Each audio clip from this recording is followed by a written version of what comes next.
indicje për kushtet e flagrancës, të kërkon të përpara Kuvendit të Shqipërisë, ashtu siç të bëjmë me shumë vonesë, heqjen e imunitetës për shkak se po prish prova. Pse ti duhet marrësh atribute të bësh politik me politikën e Edi Ramës? Nuk do Edi Rama me shkarkov vlla. Kush je ti difuzësh dhe të imponohesh prokurori?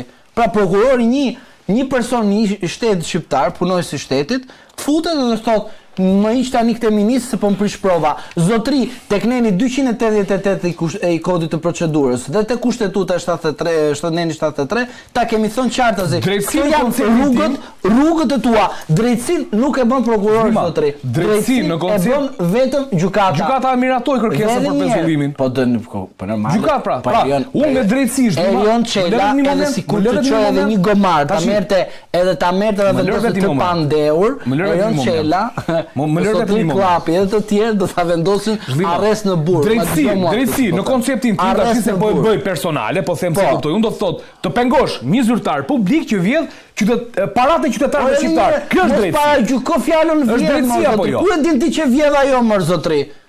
Ku e ndalosh shpërndarje e parave në mënyrë paligjshme? Ku e din ti që ajo po ka vjedh ose vlerësoj pra, nuk ka themunë, nëse spaku. Spaku edhe njerë, mos e qo spaku, prokuroria, ku ngre një akuzë ndaj teje, si rasti ati tjetrit që 4 herë ka marrë përfaqësi, 4 herë prokurori do me fut në burg, se ka perceptim, prokuroria krijon perceptim që në sy të publikut të thotë unë jam më i aftë sepse unë i çoj këta në burg. Kaq, po nuk është drejtësi. Ti çështja ndaj Belinda Ballukut është e paragjykuar? Po normale sepse është e paragjykuar se prokurori puna e tij është të marrë prova dhe të thotë që unë ndaj teje dyshoj që ti ke kryer vepër penale. Po e ka, kjo është lënë barazë në tendera. Nuk të thotë përshëndetje prokurorat që shkëmbym një kafe në paraburgim tani. Për Belinda Balluku prokurori e ka në natyrën e tij që do të fusi në burg. Kjo është puna e prokurorit. Është e vërtetë ka rënë ish prokuror. Tani që është prokuror, si mbron interesat e shtetit në këtë rast? Është në konflikt interesi. Jo, s'është në konflikt interesi, jo se e rregullon karantën. Mbrojtja e interesave të shtetit, kemi një konfundim të burgosjes personave me interesave të shtetit. Nëse mbrohen interesat e shtetit, nuk duhet burgosen njerëzit, por duhet gjeten parat që këta pretendojnë që janë vetëm thënë buxhet shtetit. Po edhe kthej. Sepse shteti këtyre personave që ti i fut në burg i siguron kushte. I siguron drita, ujë, ngrohje e gjitha. Pra e le rehat rri aty. Po edhe po mori pafajsi do ta kushtojë. Se ju e lidhi vetëm me burgun, po ka dhe arrest shtëpie. Po jo, po pa arrest shtëpie çfarë është arrest shtëpie? Edhe ai do kompensohet nëse në rast të pa fajshëm. Mendoj që qëllimi kryesor i prokurorisë është ushtrimi i ndjekjes penale dhe mbrojtja e interesave të shtetit. Mbrojtja e interesave të shtetit gjithmonë kur ka vepra penale me pasoja në buxhetin e shtetit, qoftë edhe buxhetin e shtetit, po edhe në buxhetin privat, duhet marrë masë që këto të gjendet dhe të kalojnë në favor të shtetit, pra të rikuperohet dëmi nëse ka dëm. Sa është vlera e dëmit dhe ky duhet të jetë qëllimi, sepse me burgosjen e personave ne nuk fitojmë asnjë lloj gjëje. Asgjë nuk fiton. Pra burgosja e njerëzve është diçka që shteti nuk i sjell asgjë. E ndërshkove tjetrin, çfarë fitoi populli? Për shembull, u burgosi Ilir Beqa, fitoi në gjë. Sterilizimi. Jo, e di fitoi Shabani, avokati i popullit. I vetmi i fituar nga kallëzimi ai. Sterilizimi për shembull. Të bëj një pyetje, sterilizimi. Çka ka si? Ku janë parat që të riparohet dëmi i shtetit shqiptar? Po. Ngjarjet e tjera, pra nëse ne synojmë burgosjen e personave, madje ne duhet kemi parasysh kur ka një detyrim dhe një kompani private s'duhet mbyllur të punojë që të laj borxhin, pra të laj borxhin shtetit. Pra neve duhet t'i ofrojmë çdo kompanie funksionimin, pra e zëm se një kompani është produkt i veprës penale, duhet punoj që të mbush buxhetin e shtetit. Po jo ta falimentojmë. Jo ta falimentojmë, po kemi parasysh. Ta shkojmë sekuestrojmë, falimentojmë. Bën do spaku këtë gjendën e parave. Po falimenton. Bën do i vetëm gjë që spaku nuk falimenton, e di kush është? Kompanitë e inçeratorëve. E vetëm gjë që ka bërë Altin Dumani dhe të tjerë në SPAK, e vetmja kompani që s'ka falimentuar, që është e falimentuar me ditë e nisjes, por duke marrë para. Duke marrë para nga mjes deri në darkë. Duhet kemi parasysh edhe diçka ti, ëndë. Kompanitë që janë fitim prurse, edhe sikur të shtetëzohen, por nesër të shtetëzohen, janë pronë e shtetit. Pra këto duhet ndihmohet që të ecin para, sepse bllokimi i tyre. Për shembull, po e marrim për një moment që ke shumë kompani private që kanë njerëz të punësuar. Nuk duhet bllokohen, duhet marrë fryma, por duhet lënë të tilla, sepse kemi edhe vende në lindje që i kanë shtetëzuar, pa i përmend. Por janë bërë sot kompani shtetërore që i sjellin të ardha të buxhetit të shtetit. Nëse është një detyrë, për shembull, po marr një rast tjetër. Po të keni parasysh në Shkodër gjithë subjektet kriminale kishin vënë kamera. Në shtetin vend ti sekuestronte dhe ti merrte vet, i preu dhe i shkatroi. Pa ti kishe kamerat gati. Shumë bukur me një urdhër, i konfiskoi dhe infrastrukturën e tyre kishte vet. Gjithmonë kamerat në rrugë, se kamerat në shtëpi private janë të paligjshme. Operacioni fije që priten. Pra, fije që priten i preu fijen vetes vetaj, sepse këto ai duhet i merrte vet. Ose raste të tjera, sepse ne kemi këtu shtetin, ne kemi shtet, domethënë, mysybet siç thonë diçka. Për shembull, makinat e blinduara. Personi që është kontingjent dhe është rrisë që mund të vritet, ne themi s'mund të marrësh makinë blindume, se do bësh vepër, po pse me vepra me makinë të blindume bëhet. Toyota Yaris që ndodhi ngjarja masakrës së Rinasit. E blindume ishte Toyota Yaris. Pra këtu kemi një grup paaftish, pra se kur ti si shtet nuk je i zoti, ti sigurosh njerëzit, ti jepi mjet blindum ku ti jesh ta marrë edhe tank, vetëm ti jenë të sigurt, sepse ti njerëzit po vriten. Pra neve konstatojmë edhe këtu që diskutojmë qëllimi i dënimit, kush do i ndjekjes penale, burgosja e njerëzve. Gjithmonë bëhet një faturë, sa si është shteti, sa shpenzime ka, si ky është tek, sepse s'mund neve tash, sa janë shpenzimet e Spakut për shembull, sa para me rroga e tjera. Gjithë kjo luftë, gjithë ky investim duhet kthehet. Pra sa janë kthyer nga buxheti i shtetit, kjo do të bëhet analiza. Madje ne edhe personat më mirë dalin dhe ti kapësh parat, ndërhyrë persone jashtë ti paguaj domin, paguaj gjop thojza shtetit. E ti mori shteti gjopët mos i morin ti. Ndoshta kemi ndërtuar pak konceptin gabim, do duhet ta sa vendime gjyqësore janë marrë deri më sot që Spaku ka dështuar. Kjo është analizë. Jo të bëj aty antarët të KLP-s të bëjmë pyetje, a do pish kafe ti me mua apo jo. O zotëri, sa dështime ketin operacione?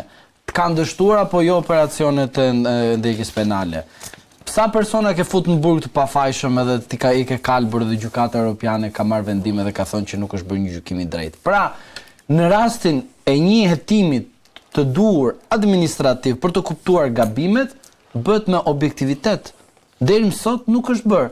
Dhe sot ne themi Spaku ka arritur, çfarë ka arritur? Besimin e publikut për të vendosur pranga, po zotëri, pranga Spaku vendos sepse kjo është detyra e saj. Është si puna e policisë, kur gjendet në një kushte të vështira, o duhet të nxjerrë armën, o duhet të nxjerrë prangat kur ka kushte vështirësi. E qartë. Okej, mirë.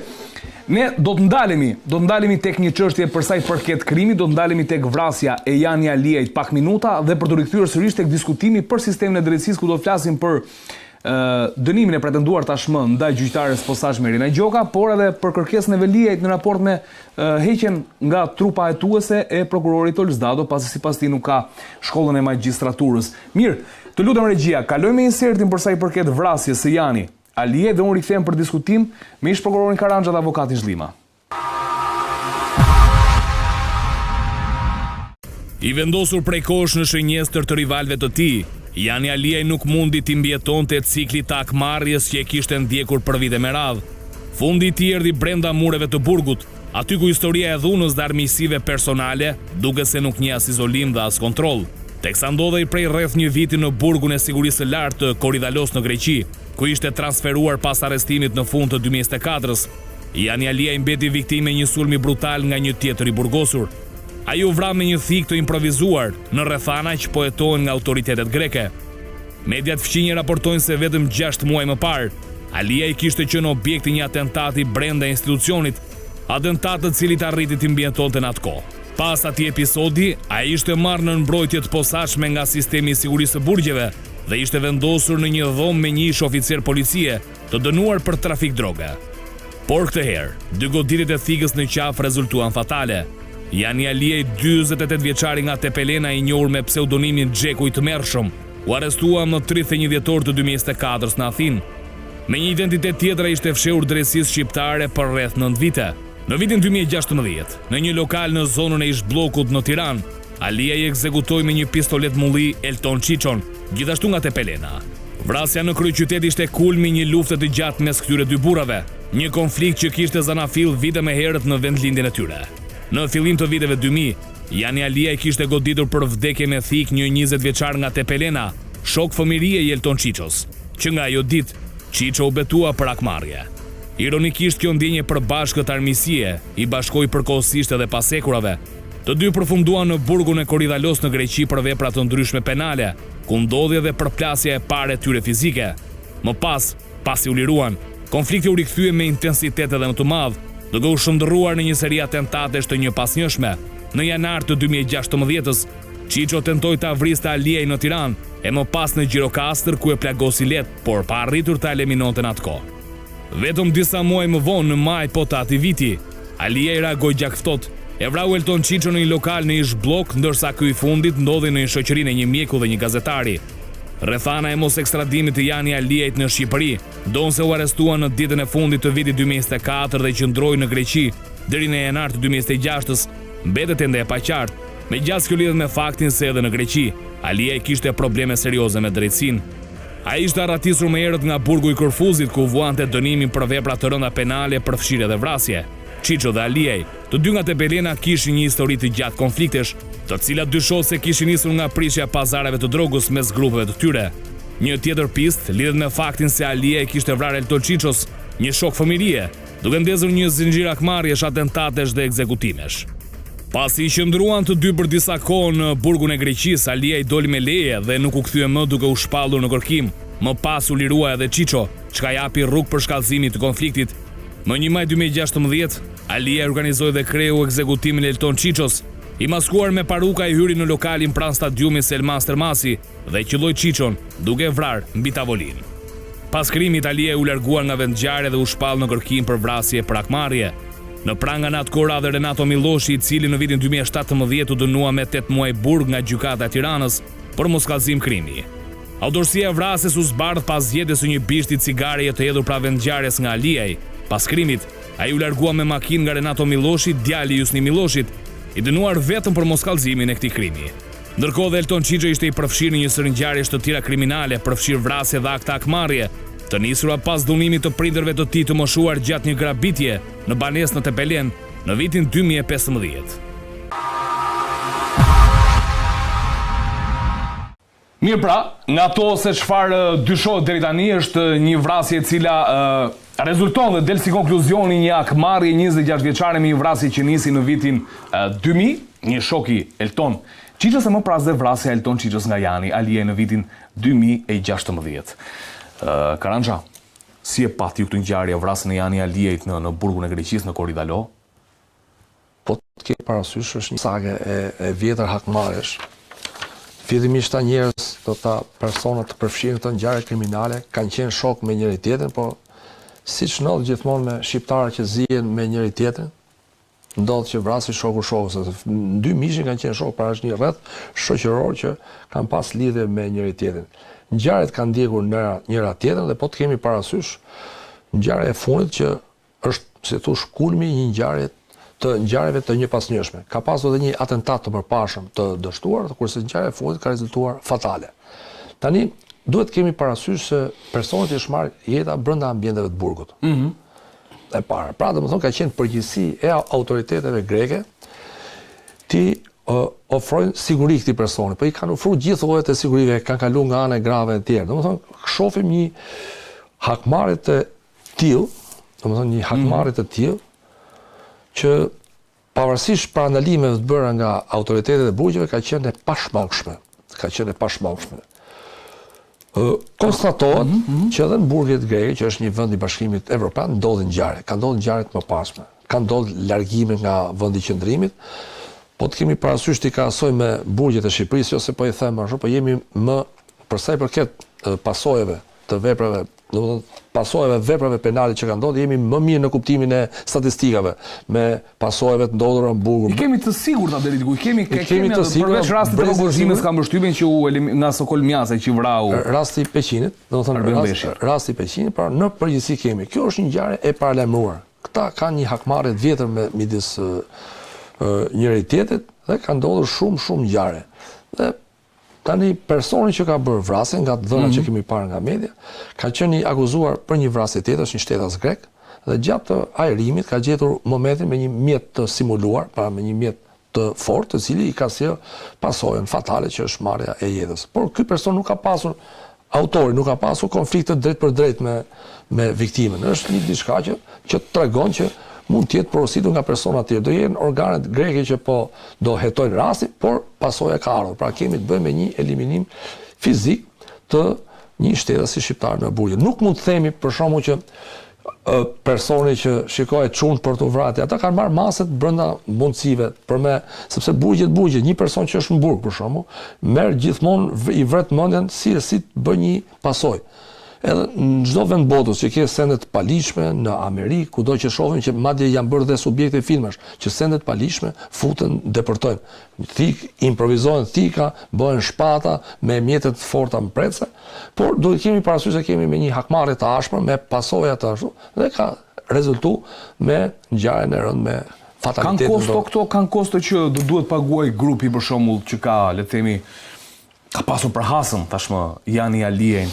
Kanë kosto për të paguar dikë i cili e merr përsipër brenda një qelie të vrasë dikë tjetër. Kosto ka, sepse se të paguash një person, por duhet kemi parasysh se këta janë njerëz se asnjë person për shkakun që është në punë vet, në hall vet ose ka punën e vet, nuk ka interesi të merret me këto punë për të paguajë të bëj. Por kanë qenë hasmëria e tij dhe intensiteti i tij dhe rrezikshmëria, pra, domethënë, o do ta eliminosh o do të eliminoj. Dhe janë detyruar njerëzit që të procedojnë me veprime të paligjshme. Tash dyshimet janë kuadrat e dyshimeve, se kemi të provuar që mund të themi që mund të jetë një nder për shkak ose nuk mund të themi që është gjithmonë mjete monetare. Por thash, ka nisë që në 2000-shin, ngjarje njëra mas tjetër, janë çuna tri pra në lulet moshës që nga viti 2000, domethënë sot jemi 26 vjet, pra domethënë ngjarja e parë, ai viktima e parë ka qenë i ri, kuptimi i ri, se sot po shkojnë dhe janë. Po vetë Jani Aliaj ishte 48 vjeç, kështu që logjika do të qenë 20 vite të një jetë në hasmërinë, kuptimin e asaj. Dhe domethënë urojmë mos ketë ngjarje të tjera, domethënë mos ketë ngjarje të tjera të mbyllet ky cikël, sepse na vjen keq por shqiptarët po vrasin njëri tjetrin, kuptimin e asaj. Sepse pavarësisht se autori është shtetas grek, domethënë ashtu, po ai domethënë ka qenë për një ngjarje tjetër të rëndë. Porosia është e shqiptarëve. Porosia, sepse nuk ka asnjë motiv dhe ai që është në burg të vrasë një shtetas grek për motive raciale, si ta diskutoj. Ktu duket një diçka se kishte vrarë një tjetër, ai për shkak kishte vrarë 2-3, por pse gjeti këtë? Një person që ka një konflikt më parshëm dhe janë bërë dhe atentatet më pashme, se s'është domethënë u bë për herë të parë. Pra kemi një përsëritje, kemi një vazhdim, pra personat janë të vendosur në arritjen e pasojës. Pra i destinuar për të vrarë. Është i destinuar sepse është nga kundërshtarët. Faleminderit Karanxha. Zhdima, si shikon sigurinë në burgjet greke për shqiptarët e përfshirë në vepra të tilla të rënda penale? Sigur që është një ngjarje e rëndë, por duhet të them që grupet kriminale kanë celulat e tyre në për vende të ndryshme dhe sigurisht që grupet sigurojnë ndaj njëra tjetrit edhe konkurrencën e brendshme dhe të jashtme, po sigurojnë edhe të ardhurat e tyre për shkak të veprimtarive të ndryshme që bëjnë celulat të ndryshme.